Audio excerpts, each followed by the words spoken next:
Shalom, jumpa lagi dalam anugerah yang Tuhan beri di hari yang baru ini. Kita akan kembali renungkan firman Tuhan. Sebelumnya kita berdoa. Terima kasih Tuhan Yesus buat hari berkat hari baru yang kami terus alami. Dan kami akan menjalani hari ini. Sebelumnya kami hendak mendasari dengan firman. Berkatilah dalam nama Tuhan Yesus. Amin. Bapak Ibu, firman Tuhan kita terambil dari Matius 14 ayat 13 sampai dengan ayat yang ke-14. Setelah Yesus mendengar berita itu, ia menyingkirlah ia dari situ dan hendak mengasingkan diri dengan perahu ke tempat yang sunyi. Tetapi orang banyak mendengarnya dan mengikuti dia dengan mengambil jalan darat dari kota-kota mereka. Ketika Yesus mendarat, ia melihat orang banyak yang besar jumlahnya, maka tergeraklah hatinya oleh belas kasihan kepada mereka dan ia menyembuhkan mereka yang sakit. Itulah firman Tuhan yang adalah dasar dari renungan kita hari ini.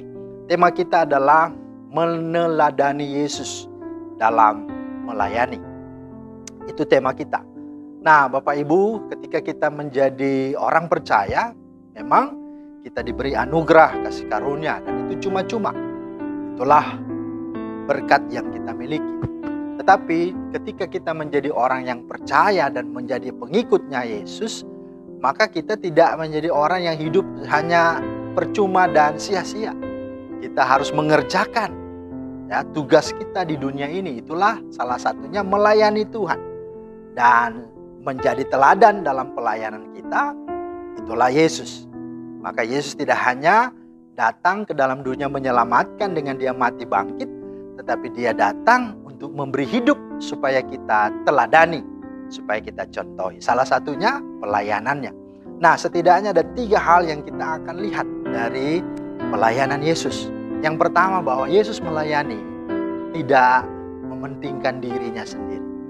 Dia melayani dengan, kalau bahasa sekarang, profesional. Seperti apa itu? Kalau kita lihat di ayat 13 tadi, setelah Yesus mendengar berita itu. Mendengar berita apa? Itulah berita Yohanes Pembaptis dibunuh, dipenggal kepalanya oleh Herodes. Saudara, kita tahu Yohanes Pembaptis adalah sanak saudaranya, sepupunya bahkan kalau kita mau bandingkan, yaitulah Elizabeth. Kalau sebagai saudara pasti dia sedih, dia pasti juga ikut merasa berduka dengan kematian, apalagi kematian yang begitu tragis. Tetapi apa? Dia mencoba untuk menenangkan diri. Itulah sebab dikatakan dia hendak mengasingkan diri.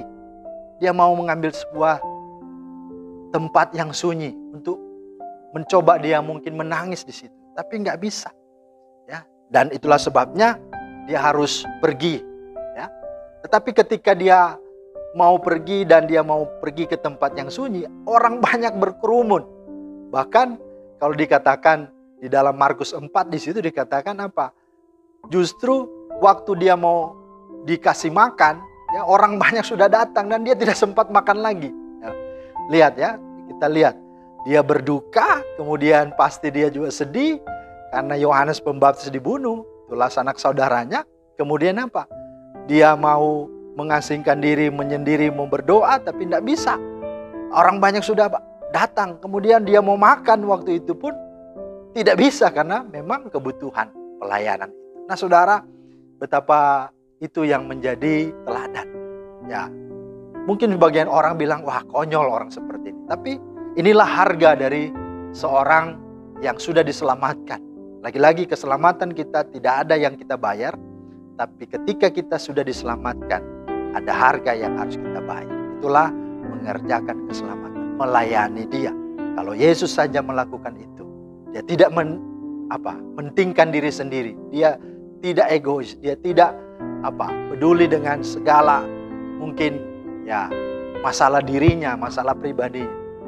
Untuk apa? Untuk melayani. Maka kita juga seharusnya yang sudah ditebusnya, sudah diselamatkan, punya konsep yang demikian juga. Ini teladan yang pertama. Yang kedua, apa yang kita bisa teladani dari Yesus? Itulah bicara melayani dengan hati. Melayani dengan hati. Dan dikatakan di dalam ayat 14, ketika Yesus mendarat, ia melihat orang banyak yang besar jumlahnya, maka tergeraklah hatinya oleh belas kasihan kepada mereka.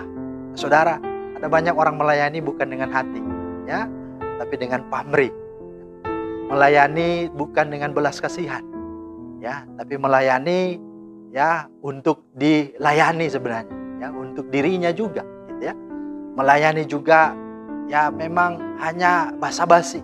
Yang penting orang tahu dia ya mungkin seorang majelis, seorang pendeta, seorang yang bisa melayani gitu, ada jabatan, ada pengurusan, ada ya posisi dalam sebuah struktur dalam pelayanan, dan dia merasa dia bangga dengan itu. Tetapi justru bukan di situ yang dilihat Tuhan, tapi hati. Maka setiap orang yang melayani dengan hati, dia akan melayani betul-betul karena jiwa itu. Maka dia akan memberi dirinya secara total dan all out, dan dia akan loyal. Sekalipun mungkin gerejanya tidak semegah orang, mungkin orang-orang di gerejanya mungkin ya tidak terlalu ideal untuk dia, tapi dia akan mengasihi, dia akan melayani. Apapun, orang yang melayani demikian. Maka setiap orang dimanapun, seperti apapun, ya dia akan layani. Ya, kecil, ya besar, ya, yang mungkin status sosialnya rendah, tapi yang juga yang besar tinggi juga sama-sama. Kenapa? Bukan di situ yang dilihat, tapi jiwanya yang dilihat. Maka orang yang melayani hati, dengan hati itu akan sangat-sangat memiliki empati dan memiliki sesuatu yang membawa dia sungguh-sungguh memiliki kuasa, dan itulah yang dapat memulihkan dan menyembuhkan banyak orang dari pelayanannya. Setiap orang akan merasa diberkati dengan pelayanannya. Itu melayani dengan hati, ya, melayani dengan hati. Dan yang ketiga yang kita bisa teladani dari Yesus adalah melayani dengan bertanggung jawab. Apa itu? Kalau kita memperhatikan judulnya di sini, Yesus memberi makan 5.000 orang. Jadi waktu orang-orang banyak setelah dilayani, mendengar pengajarannya, kan sudah sore, sudah mau malam. Mereka pasti lapar. Tapi kemudian apa? Di ayat 16, mereka harus kamu kasih makan, kata Yesus kan. Tapi murid-murid berkata, apa? Ya, mereka harus cari sendiri katanya. Di sini sudah tidak ada lagi ya makanan begitu ya. Tapi Yesus berkata apa? Kamu harus memberi mereka makan. Artinya Yesus mau supaya pelayanan kita itu holistik, pelayanan kita itu betul-betul sampai kepada kebutuhan-kebutuhan yang mendasar dalam hidup manusia. Tidak hanya rohaninya saja, tidak hanya jiwanya saja, tapi juga fisiknya. Maka itulah pelayanan yang holistik.